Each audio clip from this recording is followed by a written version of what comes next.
In this video, we'll be comparing the 24mm versus the 35mm focal lengths for travel photography. And don't worry, unlike last time where I only had one battery for two different cameras, I have two batteries for two different cameras, making this comparison video a lot easier to work on. By the way, this helpful comparison is brought to you by our friends over at Squarespace. So let's go ahead and show you some of the shots that we've gotten with both of these lenses at Tokyo Disney Sea and pretty much all around Japan.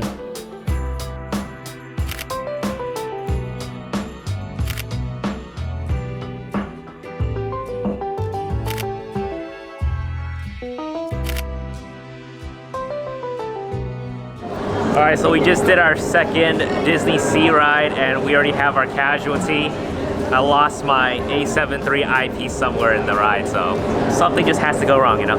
While a majority of this video is more focused on the usage of any 24mm and 35mm lenses, Sony users will also be getting my thoughts specifically on the 24mm G Master f1.4 lens and the newly released 35mm f1.8 towards the end of the video. And while we're at it, I'm mainly talking about the 24mm and 35mm on a full frame camera setup. If you're an APS-C user, you'll want to be looking at the 16mm and 24mm lenses, as these are equivalent to the looks of a 24 and a 35mm lens that I'm talking about in this video. Now, both 24mm and 35mm are considered standard wide-angle lenses. That means compared to an ultra-wide-angle lens, both lenses offer the least, if any, amount of distortion on the edges. Both are also considered the best prime lenses for general photography, which includes, but not limited to, landscapes, environment, portraits, street, and food photography,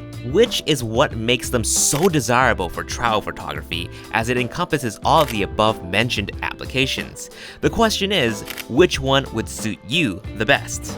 So I'm definitely pulling out the 24mm more for places like a Disneyland, just because this is a more landscapey vibe. The 24mm is wide enough to take in all that scenic view into that shot. Whereas the 35 is a little bit limiting. You can of course try to back up to get the shot, but it just doesn't have that grandness of the 24 to try to capture the whole scene into one shot. But I feel like where the 35mm shines is it really hones in on an object or a subject and creates attention on it. Now, it's not so tight like a 50mm or an 85mm where you can't tell what the background is. It still does a good job illustrating where that subject or object is in retrospect. In perspective, in retrospect, it paints that picture of where the object is. So if you want a single out shot in an environment, the 35mm does a really good job. Now that's not to say you can't make the 35mm work for landscape. It just takes a little bit of finessing, but it's definitely possible. If you're a more scenic photographer, go for the 24mm. I've been using the 24mm for the entire month I am in Japan, and I absolutely love it for all the scenery shots that I've been getting. It's not too wide where I'm capturing too much empty spaces, and if I need to highlight a subject or an object through environmental portraits or environmental product photography, the 24mm does a great job showcasing where the subject is. And oftentimes in a crowded space like Disneyland or even Japan in general, the wider aspect of the 24mm gives me an extra bit of breathing room to get my shot. But if you're more of a photographer that notices the finer details, go for the 35mm. The one that I'm using from Sony has close focusing capability, which is handy to get up close shots on certain objects. Food shots in particular would be fantastic with this lens. And if I have the space, I can still go for scenic shots with the 35mm as well. In fact, scenic subjects that are a little further away, I can count on the 35mm to bring them just a little closer. By the way, I apologize if I'm going overboard with all of these fake skies on some of these photos. I'm testing out Luminar 4, which has this one-click AI sky replacement, and I'm just going ham with it and testing it out on all of my photos. Only certain ones will get officially published on my social medias, and they will be marked as photos that were digitally manipulated. But hey, let me know, what do you think of some of these shots in the comments down below? Oh, and if you have a significant other that always complains that your photos of them always makes them look short, the minimal edge distortion on the 24mm should help exaggerate the length of their legs just a little bit. You're welcome, folks.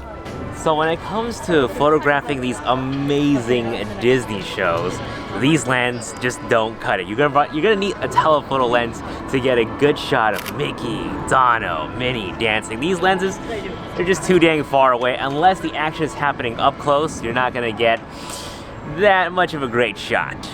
So if you know you'll be seeing a lot of shows that allows you to bring in a professional camera setup, and you want to get some great photos, it might be worth bringing a telephoto zoom lens to get some nice action shots.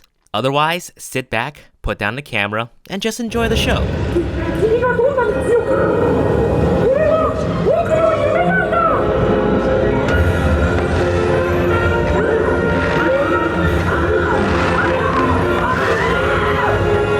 Now, you might be asking, for travel photography, wouldn't it be wiser to choose a versatile zoom lens over prime lenses? And to that I say, go for it. It's definitely more handy to be able to zoom in and out to get the shot, instead of being limited to one focal length or having to swap out different prime lenses.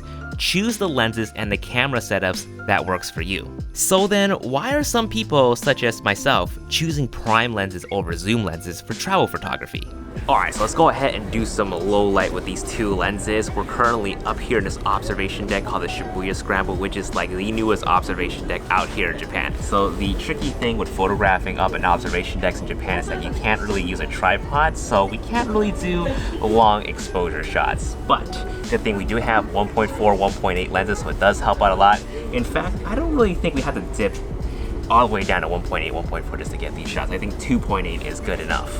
Depending on the situation and environment, having a faster aperture like f1.4 or f1.8 allows us to squeeze in more light into the sensor and get cleaner results in our low light photos. We may not necessarily need to go that wide open, but having that flexibility of f1.4 or f1.8 just allows us to have some wiggle room when we really need it. For Sony E-mount users, let's talk about these two specific lenses, the 24mm f1.4 G Master versus the brand new 35mm f1.8. Now, some would say just use an A7R camera, take advantage of the high megapixel and use super 35mm crop mode to make the 24 G Master into a 35mm, and you can absolutely do that. With the A7R Mark IV, a 61 megapixel camera, you still have 26 megapixel to work with in Super 35 mode, which is like using a standard 24 megapixel camera.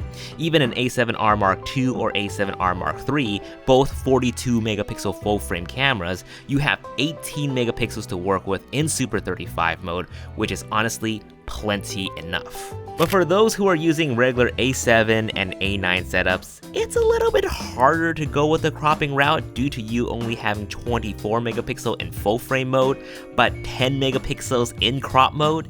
In that case, you're kind of forced into making a choice between either of these lenses. The 24 G Master has the f1.4 advantage, whereas the 35mm has the smaller form factor advantage. I'll say this, if spending an extra $400 is not an issue, then go for the 24mm G Master. The overall versatility for travel just makes it more appealing. However, if you're not gonna really bother with the wide landscape shots, then go for the 35mm. It's still wide enough to capture the environment and the street at least, if needed, but it places more emphasis on the subject matter. By the way, both lenses are weather sealed, so they can take on some rain in case you ever get caught without an umbrella. However, if price and form factor are some of your concerns, guess what? Tamron just announced the 24mm and 35mm f2.8, which both are extremely lightweight, compact, and incredibly affordable.